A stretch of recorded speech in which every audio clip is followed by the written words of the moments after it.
Sa Cebu City, 11 babaeng nagtatrabaho sa isang spa ang sinagip ng NBI. Yan ay matapos malaman ng mga otoridad na bukod sa masahe, pinipilit daw ang mga babaeng magbigay ng extra service sa mga kliyente.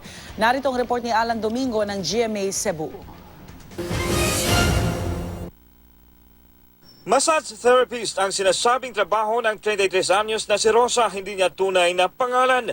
Pero front lang pala ito dahil hindi lang daw masahe ang binibigay sa kanilang spa kundi yung tinatawag na extra service na kung minsan umaabot sa pagbebenta ng kanilang pagkababae. Sabi ni Rosa.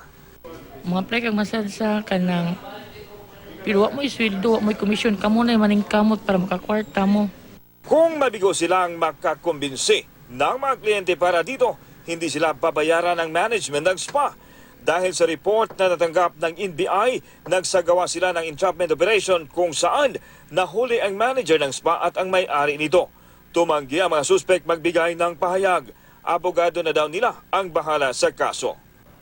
We found out that there was really